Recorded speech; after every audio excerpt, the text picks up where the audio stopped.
आज हम इलेक्ट्रोकेमिस्ट्री का एक बहुत important topic mobility of ions पढ़ेंगे। मोबिलिटी ऑफ आयंस एक बहुत इंपॉर्टेंट टॉपिक है क्योंकि हम इसको रिलेट करते हैं ट्रांसपोर्ट नंबर्स के साथ और कंडक्शन ऑफ इलेक्ट्रोलाइटिक सेल के साथ हम इसको आसानी के साथ रिलेट कर सकते हैं। तो इसलिए इस टॉपिक को पढ़ना बहुत ज़्यादा इम्पोर्टेंट है। चलो स्टार्ट करते हैं। Consider an electrolytic cell. एक इलेक्ट्रोलाइटिक सेल कंसिडर करें जो कि एक बैटरी के साथ अटैच है और इसमें एक इलेक्ट्रोलाइट मौजूद है। इलेक्ट्रोलाइट जब आयोनाइज होता है तो क्या बनाता है? पॉजिटिव आयन और नेगेटिव आयन बनाता है। जब आप बैटरी को ऑन करते हैं तो क्या होगा?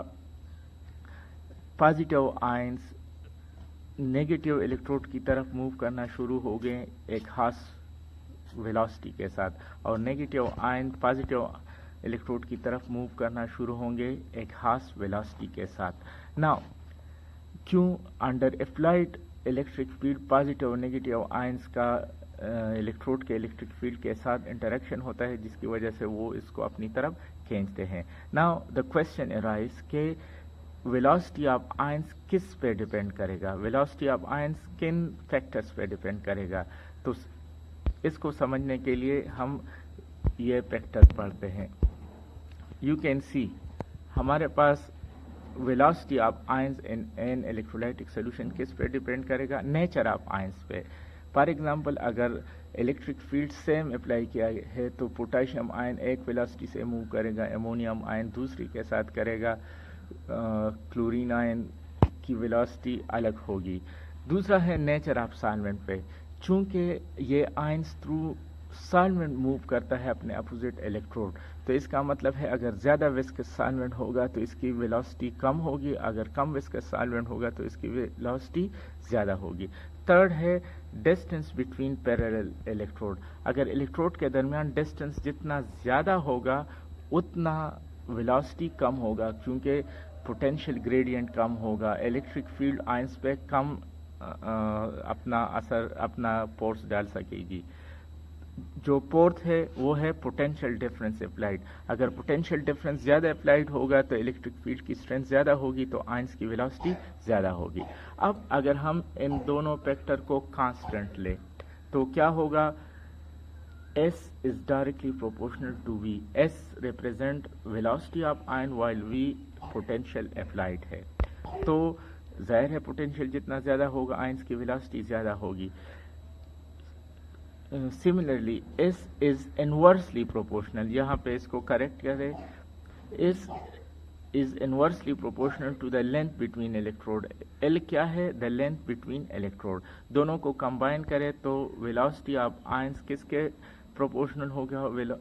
पोटेंशियल अप्लाइड के डायरेक्ट प्रोपोर्शनल होगा, और लेंथ बिटवीन इलेक्ट्रोड के इनवर्स प्रोपोर्शनल होगा।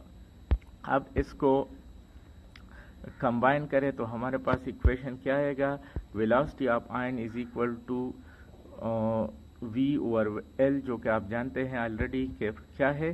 पोटेंशियल ग्रेडियंट है। पोटेंशियल ग्रेडियंट क्या है? Potential applied per unit length. L चूंकि लेंथ है और V पोटेंशियल है, तो potential applied per unit length is called potential gradient. अब U यहाँ पे क्या है? मोबिलिटी ऑफ आयंस है। मोबिलिटी ऑफ आयंस का मतलब क्या है? ये एक कांस्टेंट है जो कि डिपेंड करता है किस चीज पे? नेचर ऑफ आयंस पे। अब क्वेश्चन अराइज के वेलोसिटी ऑफ आयंस और मोबिलिटी ऑफ आयंस के दरमियान क्या फर्क है? तो इसके दरमियान से ऐसा ही फर्क है जिस तरह विस्कोसिटी कोएफिशिएंट ऑफ लिक्विड और rate of flow of liquid के दरमियान फर्क है। जितना विस्कोसिटी ऑफ लिक्विड ज़्यादा होगा उतना उसका रेट ऑफ फ्लो कम होगा। सिमिलरली मोबिलिटी ऑफ आयंस एक कैरेक्टरिस्टिक प्रॉपर्टी ऑफ आयन है। अगर मोबिलिटी ऑफ आयंस ज़्यादा होगा तो चूंकि स्पीड ऑफ आयंस या वेलोसिटी ऑफ आयंस के साथ इन दोनों का दरमियान डायरेक्ट रिलेशन है, तो जितना मोबिलिटी ऑफ आयंस ज़्यादा होगा उसकी वेलोसिटी ज़्यादा होगी।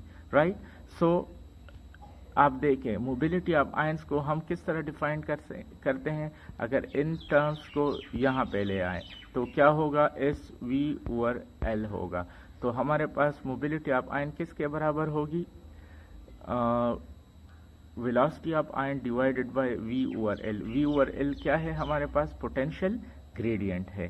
तो इसको मैंने कंपाइल फॉर्म में लिखा है। तो मोबिलिटी ऑफ आयंस को हम किस तरह डिफाइन कर सकते हैं?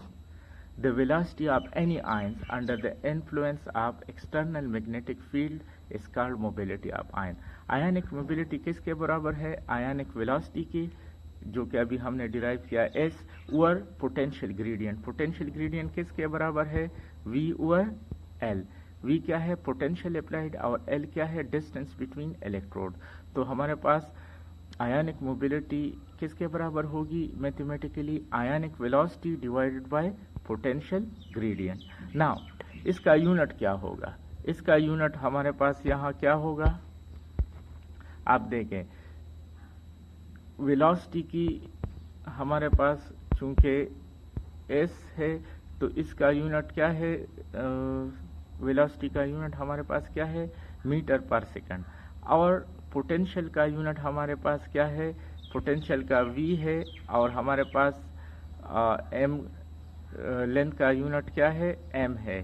तो अगर इसको आप देखें तो क्या होगा? m, और यहाँ पे वेलोसिटी की जगह आप क्या लिखे? m पर सेकंड। तो m स्क्वायर हो जाएगा, राइट? m दोनों m स्क्वायर हो जाएगा।